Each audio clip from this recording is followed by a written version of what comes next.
오늘은 제자의 길 11번째 시간으로 제자의 가정관, 가정에 대해서 혹은 가족에 대해서 제자는 어떻게 생각해야 하는지 하는 말씀을 드리도록 하겠습니다. 가정에 대해서 제자가 달리 생각할 게 뭐가 있겠는가 생각할 수 있지만, 성경 말씀을 보면 여러 가지 생각할 말씀들이 많이 나오는데요. 가정은 하나님이 세우신 최초의 제도이지요. 교회보다 먼저 가정이 생겼습니다. 가정을 세우셨죠. 창세기 2장 24절에 그러므로 남자는 아버지와 어머니를 떠나 아내와 결합하여 한 몸을 이루는 것이다. 이렇게 얘기를 합니다. 그래서 그 교회는 나중에 생겼고요. 이 하나님께서 직접 이 땅에 세우신 두 개의 제도를 얘기하면 가정이라는 제도와 교회 제도라고 하는 건데, 그 가장 기본은 이제 가정이죠. 그 가정의 기초는 부부로서 시작이 됩니다. 어, 물론 부모와 자녀가 혈연 관계로 맺어지기 때문에 어, 그 혈연적인 그런 측면에서 보면 부모와 자녀의 반드가 관계가 더 강하다고 할 수 있지만, 그러나 부부 관계가 없이는 부모와 자녀의 그 관계가 성립될 수 없기 때문에 이 가정의 기초는 부부입니다. 부부 관계에서 나오는 거죠. 원래 인간은 온성으로 지어진 존재입니다. 그 남성, 여성 이렇게 나뉘어 있는 것이 아니라 어, 그 엄마의 모태에서 아이는 그, 그 아이의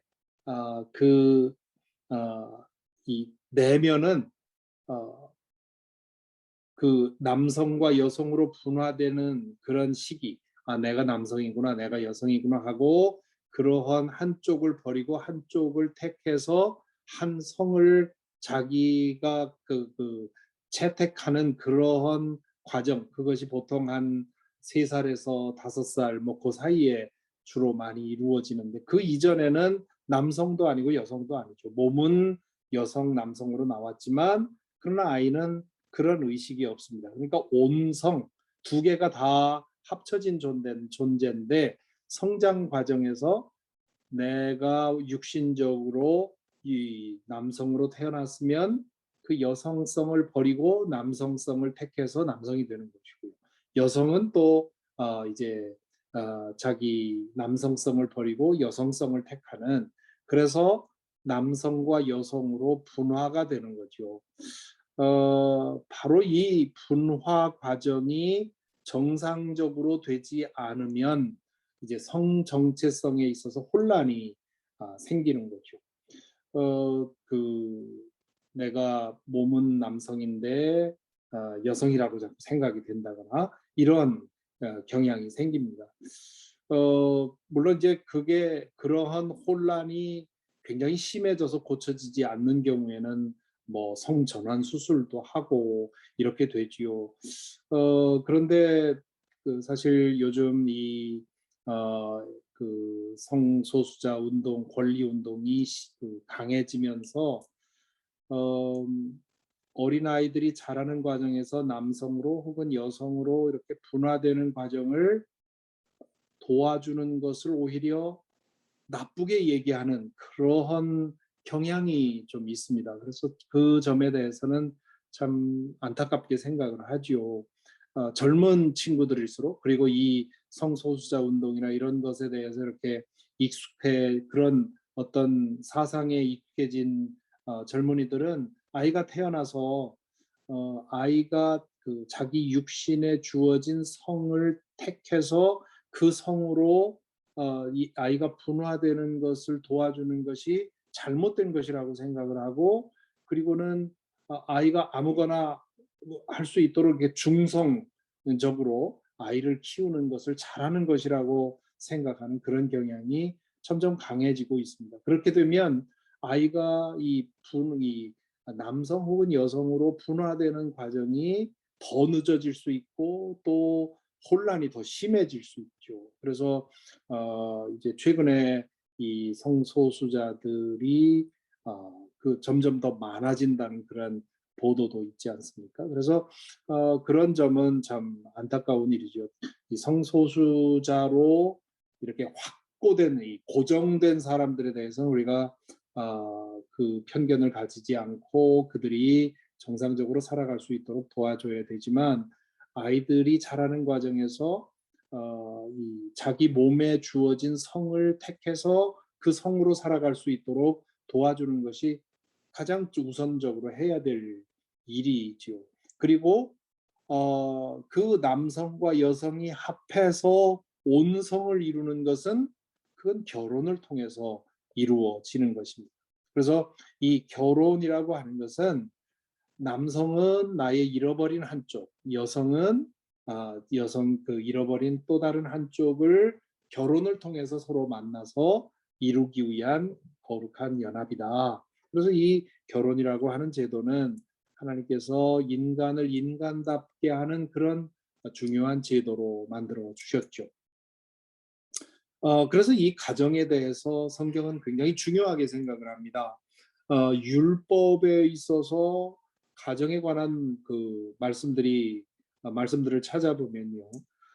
첫째는 부부가 서로에게 정절을 지키고 서로를 위해서 섬기는 것, 이것이 율법에 나와 있습니다. 특별히 십계명을 보면 일곱 번째 계명, 간음하지 말라, 그 계명이 나오죠. 이 간음하지 말라고 하는 것은 이 결혼한 사람이 외도하지 말라는 거죠.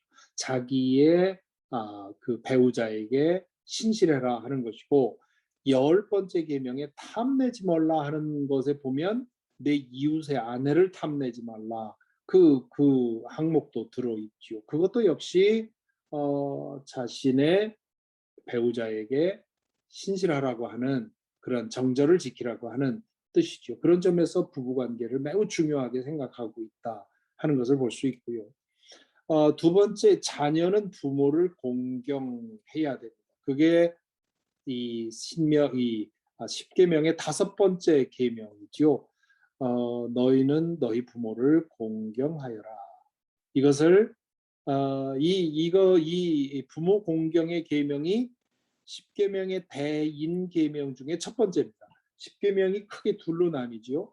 하나님에 대한 계명, 대신 계명. 하나님에 대해서 나 외에 다른 신을 섬기지 말라, 뭐 이렇게 쭉 나오지 않습니까? 그 하나님에 대한 계명이 있고, 그리고 이제 그 후반부에 이제 인간 관계에 대한 계명이 나오는데, 그 인간 관계의 계명 중에 첫 번째 계명이 이 부모를 공경하는 계명입니다. 그래서 예수님 말씀대로 10개의 계명 중에 약속이 붙은 유일한 계명이다. 다른 것들은 그냥 뭐 하지 마라, 뭐 하지 마라 하고 말았는데, 이 부모 공경의 계명만큼은 그렇게 하면 너희는 주 너희 하나님이 너희에게 준 땅에서 오래도록 살 것이다 하는 약속이 붙어 있죠. 그만큼 이제 내 부모를 공경하라는 이 그 계명을 강조하기 위해서 그렇게 말씀하시고 있죠. 그리고 세 번째로, 부모는 자녀를 하나님의 말씀 안에서 양육해야 됩니다. 그래서 신명기 6장 6절 7절에 보면 쉐마라고 하는, 이 유대인들이 늘 우리 기독교인들이 사도신경을 외우듯이 늘 외우고 있는 쉐마라는 그 말씀에 보면, 내가 오늘 당신들에게 명하는 이 말씀을 마음에 새기고 자녀에게 부지런히 가르치며, 자녀들이 신앙 안에서 자랄 수 있도록 하는 것, 이것이 이제 부모에게 준 말씀입니다. 그래서 율법은 가정을 매우 중요하게 생각을 하죠. 그렇다면 신약에 와서 복음은 가정을 어떻게 생각하느냐? 역시 마찬가지로 가정을 매우 중요하게 여깁니다. 예수님이 가정에 대해서 하신 말씀을 보면 우선 결혼 제도에 대해서 하신 말씀이 있어요. 이 마태복음 19장 1절부터 12절에 보면 이혼에 대해서 바리새파 사람들이 질문을 합니다. 무슨 연고든지 사유가 있으면 아내를 버려도 됩니까? 당시에는 뭐 이혼이라는 것이 남자들이 하는 거지 남편들이 하는 거지 아내들은 그런 권리가 없었거든요. 옛날처럼. 옛날 우리나라도 그랬는데 그렇게 질문을 하자 예수님이 그 결혼하지 이혼하지 말라. 이혼하는 것은 잘못된 거다 하고 얘기를 하니까 그러면 왜 모세는 어 이혼 증서를 써주고 이혼하라고 했습니까? 신명기 24장 1절에 나오는 말씀이죠. 그러니까 이제 예수님이 거기에 대해서 뭐라고 말씀하시냐면 모세는 너희의 마음이 완악하기 때문에 아내를 버리는 것을 허락하여 준 것이지 본래부터 그랬던 것은 아니다. 그리고 9절에 보면 내가 너희에게 말한다. 음행한 까닭이 아닌데도 아내를 버리고 다른 여자에게 장가드는 사람은 누구나 간음한 것이다. 그렇게 얘기를 하면서 제자들에게 주시는 말씀이죠. 그러므로 하나님을 믿는 사람이라면 하나님 앞에서 서약한 그 언약을 평생토록 지키도록 힘써야 한다. 그렇게 얘기를 하십니다. 또한 부모 공경에 대해서는 뭐 직접 하신 말씀은 없지만 요한복음 19장 25절부터 27절에 보면 예수님께서 십자가에서 달려 돌아갔을 때 어머니에게 요한을 가리키면서 이 사람이 어머니의 아들입니다. 그리고 그 요한에게는 이분이 내 어머니시다. 이렇게 하면서 어머니를 자기의 사랑하는 제자에게 맡기지요. 그것이 이제 예수님께서도 자신의 육친을 소홀히 하지 않으셨다고 하는 그런 증거라고 할 수 있습니다. 바울 사도 역시 결혼의 제도에 대해서 중요하게 생각을 했습니다. 그래서 부부 관계에 대해서 이렇게 말씀을 하지요. 고린도전서 7장 7절에 보면 나는 모든 사람이 다 나와 같이 되기를 바랍니다. 이건 독신을 말합니다. 그러나 각 사람은 하나님께로부터 받은 은사가 있어서 이 사람은 이러하고 저 사람은 저러합니다. 그 말은 은사를 받은 사람은 독신으로 사는 것이 가장 좋다. 그렇지만 다 그런 것은 아니다. 그런 얘기를 하죠. 그러면서 이 고린도전서 7장 2절 3절에 보면 그러나 음행에 빠질 유혹 때문에 남자는 저마다 자기 아내를 두고 여자도 저마다 자기 남편을 두도록 하십시오. 남편은 아내에게 남편으로서의 의무를 다하고 아내도 그와 같이 아내로서의 의무를 다하도록 하십시오.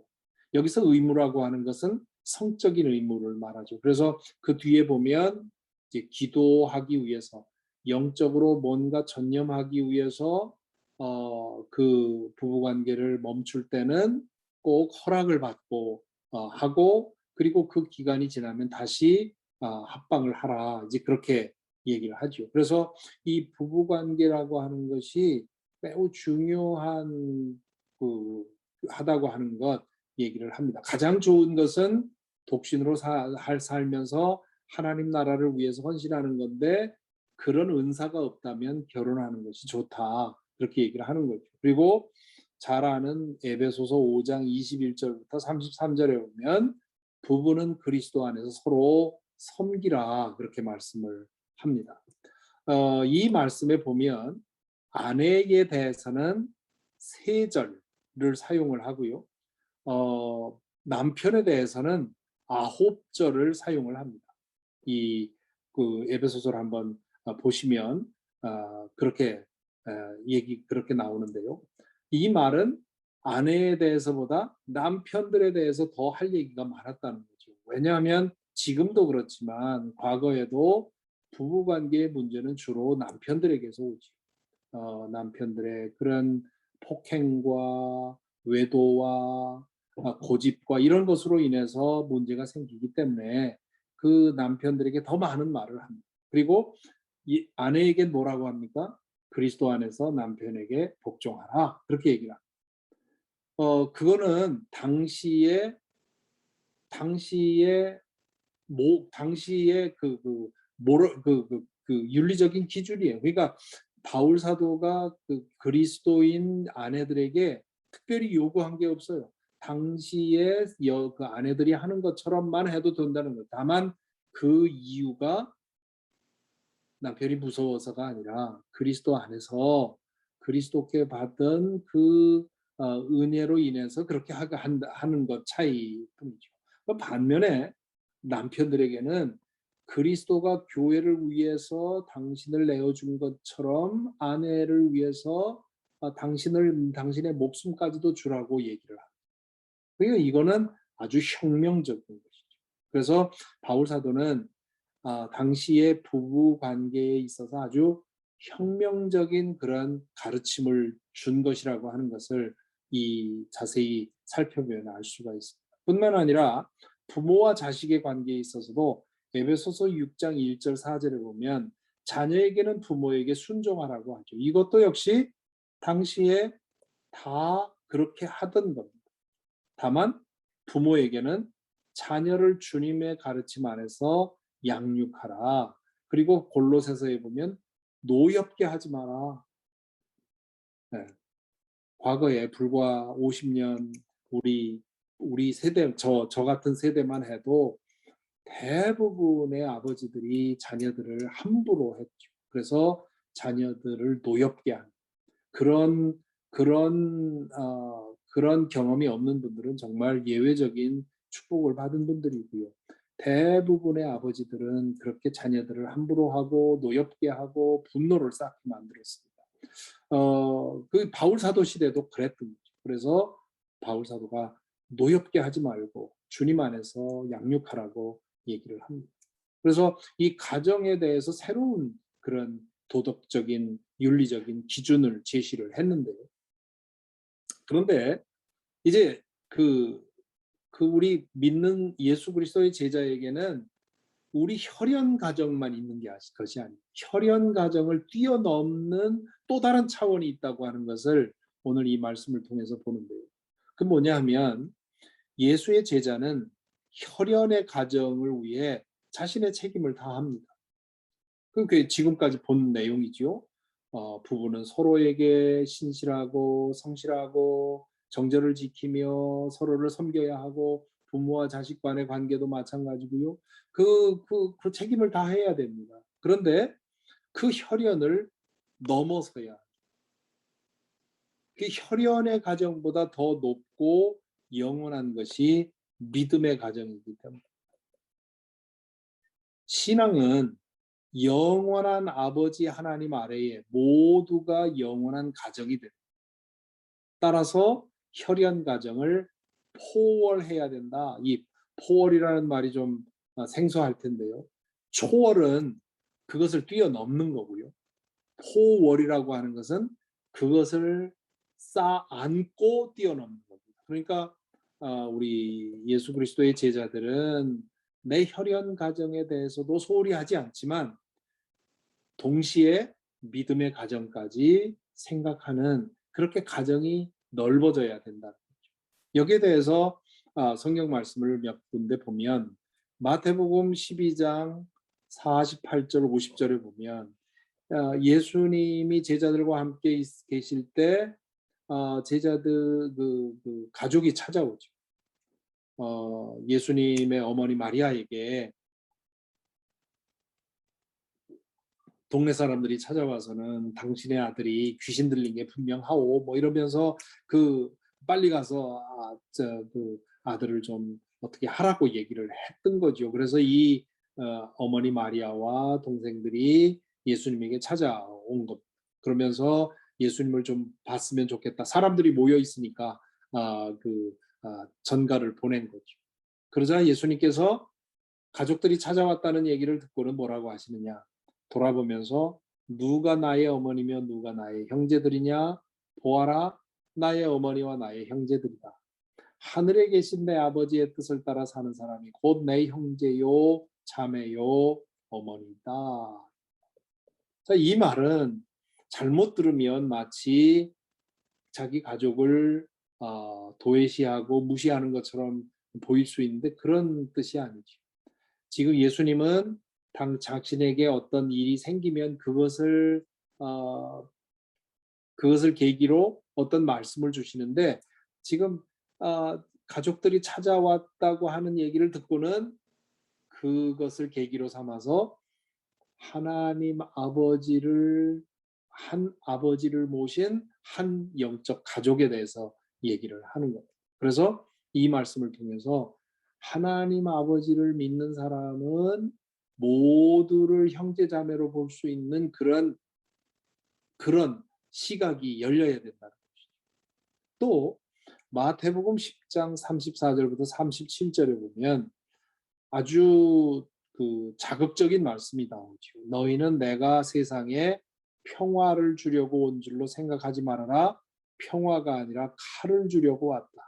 나는 사람이 자기 아버지와 맞서게 하고 딸이 자기 어머니와 맞서게 하고 며느리가 자기 시어머니와 맞서게 하려고 왔다.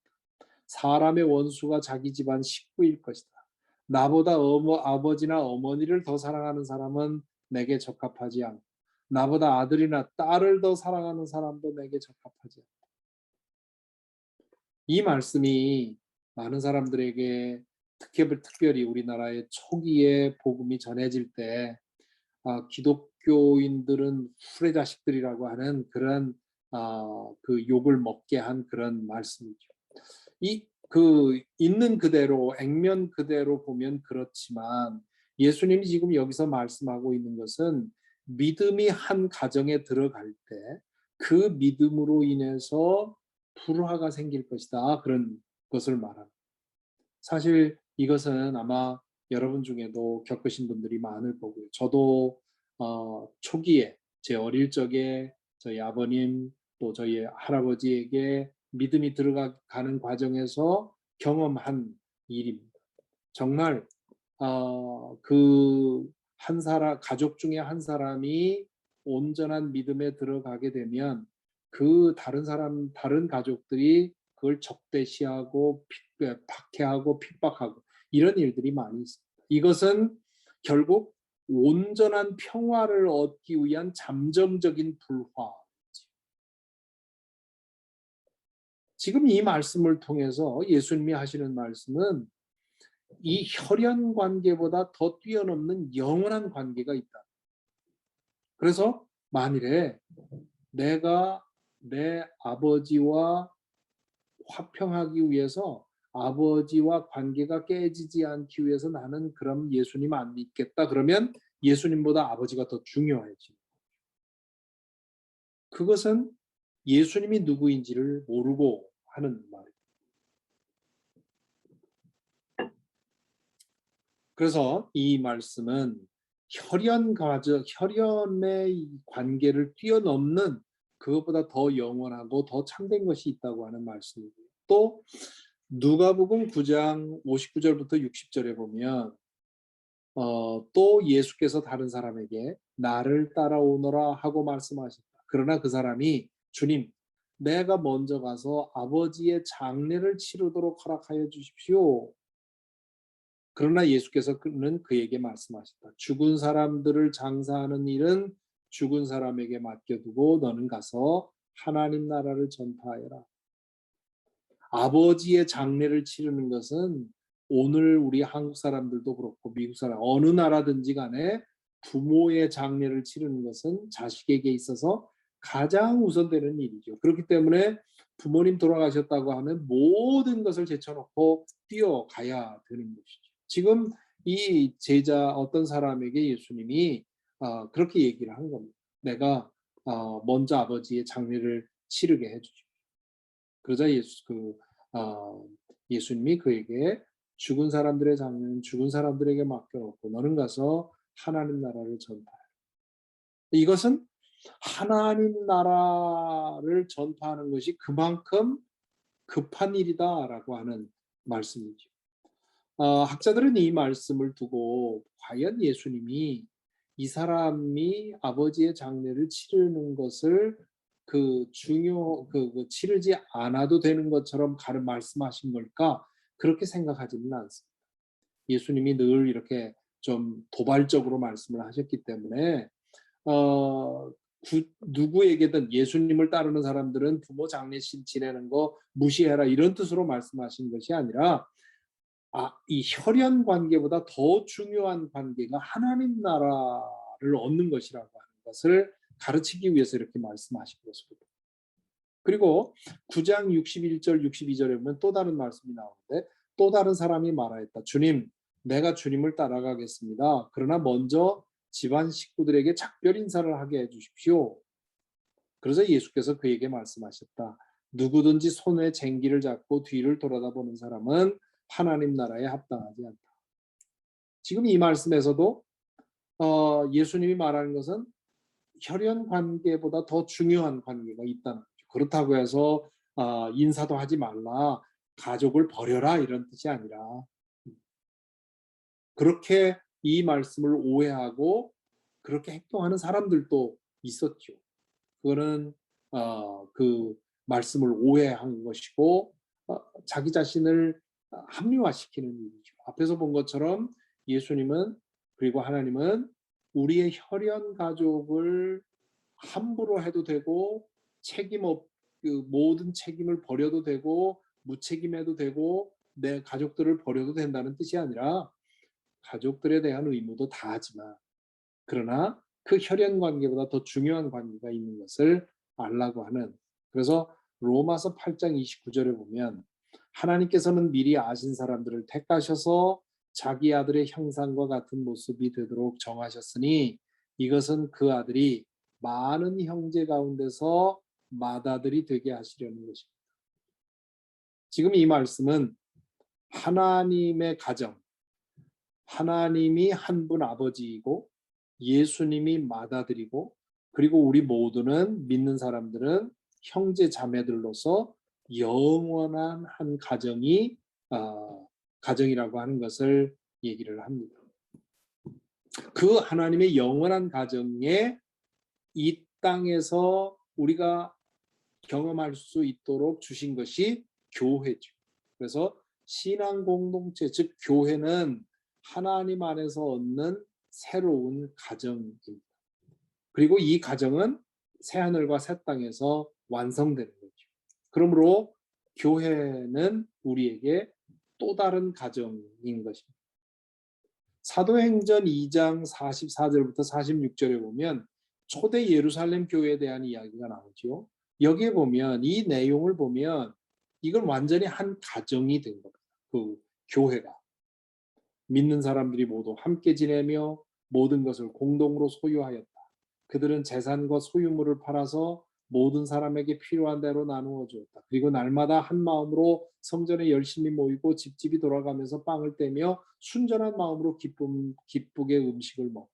그러니까 그 각각의 혈연 가정이 있지만 그 가정들이 합해서 완전한 믿도 그 큰 가정이 된 것이죠.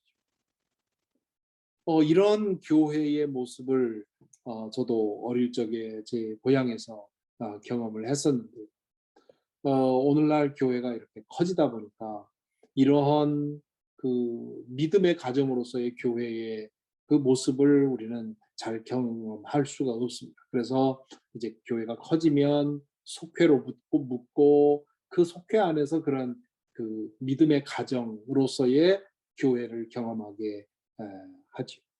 디모데전서 5장 1절 2절에 보면 이 바울 사도가 목회자인 디모데에게 하는 말입니다. 뭐라고 하냐면, 나이가 많은 일을 나무라지 말고 아버지를 대하듯이 권면하십시오. 젊은 남자는 형제를 대하듯이 권면하십시오. 나이가 많은 여자는 어머니를 대하듯이 권면하고 젊은 여자는 자매를 대하듯이 오로지 순결한 마음으로 권면하십시오. 뭡니까? 디모데에게 네가 섬기는 교회가 너에게 있어서 가정이라고 생각하고 나이 많은 이는 아버지처럼, 어머니처럼, 젊은이는 형제처럼, 자매처럼 그렇게 대하면서 그 가족이 되게 하라고 하는 그런 뜻이 여기 담겨 있습니다. 요한일서 4장 20절에 보면 누가 하나님을 사랑한다고 하면서 자기 형제자매를 미워하면 그는 거짓말쟁이, 보이는 자기 형제자매를 사랑하지 않는 사람이 보이지 않는 하나님을 사랑할 수 없습니다. 하나님을 사랑하는 사람은 자기 형제자매도 사랑해야 합니다.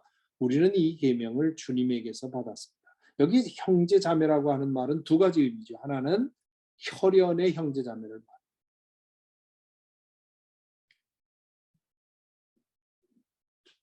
그리고 다른 하나는 믿음의 형제 자매를 말하죠.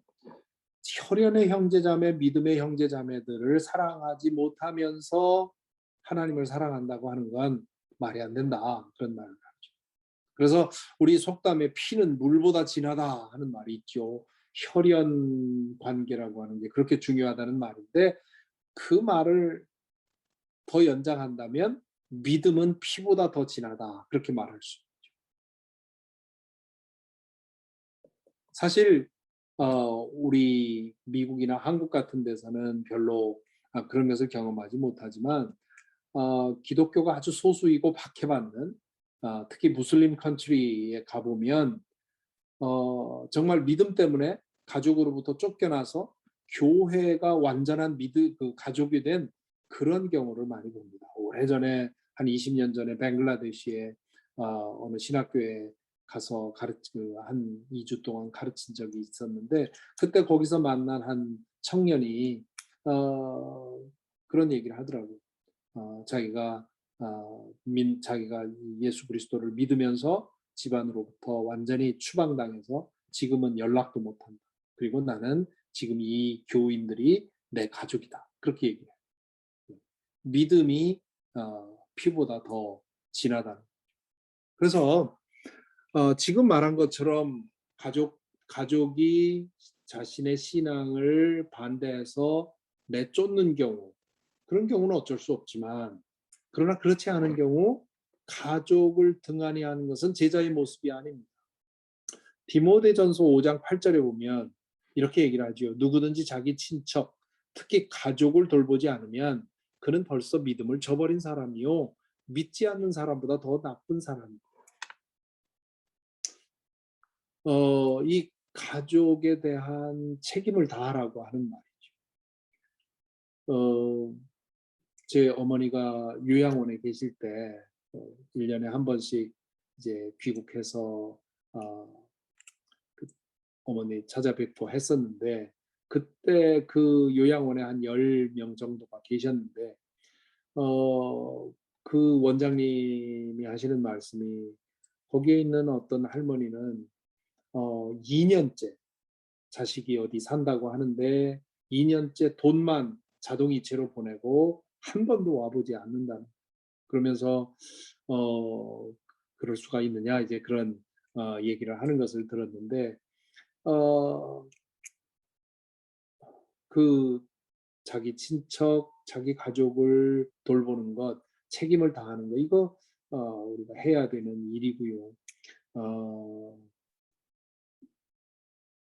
이런 점에 있어서 우리 이민자들은 참 부담이 크지요. 저도 이번 주에 우리 형제들이 모여서 아버님을 어떻게 할 것인가 지금 굉장히 좋지 않은 상황이어서 야 요양원에 또 모셔야 되나 말아야 되나 이런 고민을 하고 있는데 저 멀리서 전화나 하고 그 같이 그 함께 현장에 함께 있지 못하니까 아주 마음이 무겁고 그렇습니다.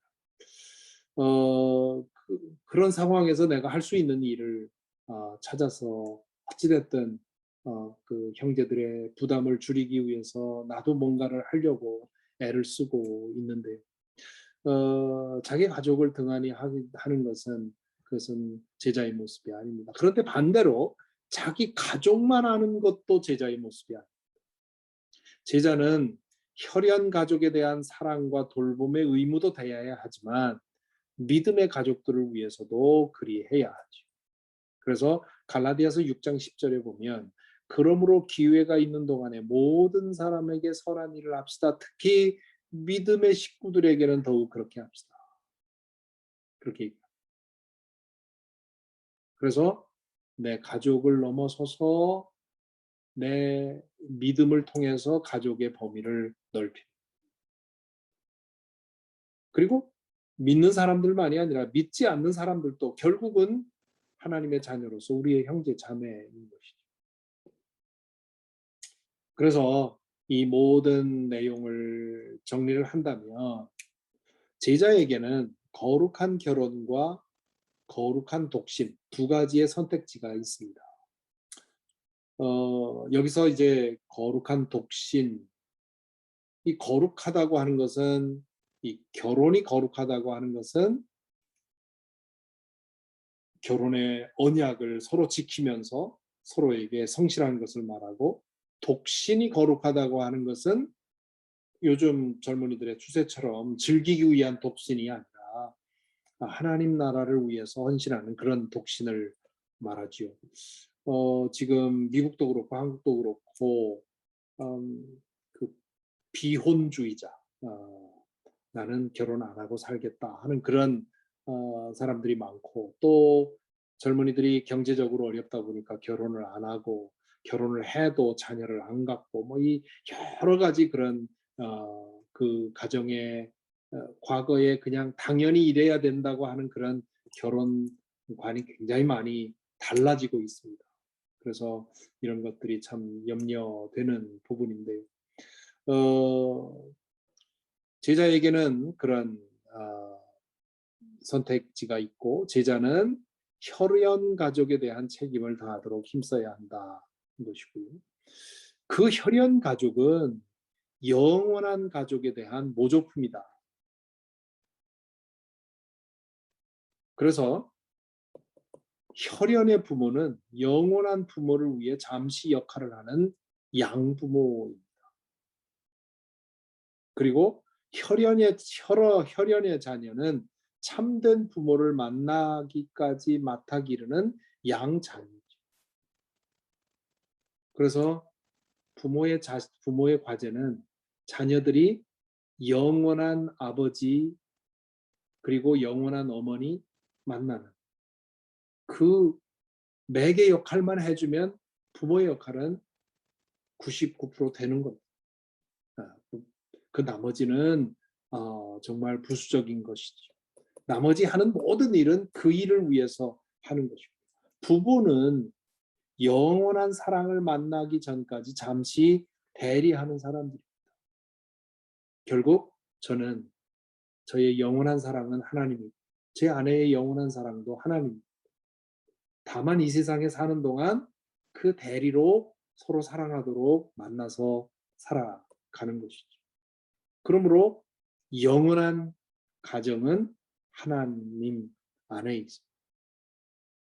제자에게는 혈연 가족보다 더 크고 영원한 가족이 있다. 교회는 하나님을 아버지로 모시고 예수 그리스도를 맏아들로 모신 가정이다. 그래서 가정에는 세 가지가 있다고 볼 수 있죠. 첫째는 혈연 가정. 두 번째는 하나님의 영원한 가정. 세 번째는 그 영원한 가정의 모조품인 교회. 이 세 가지 가정이 있다고 볼 수가 있습니다. 그래서 새하늘과 새 땅에서 우리는 영원한 가정 안에서 살게 될 것이죠. 이 세 가지 가정 중에 우리가 만일에 이런 사실에도 불구하고 내 혈연 가정에만 국한해서 살아간다면, 그렇다면 우리는 제자로서 부족하다 할 수 있습니다. 그래서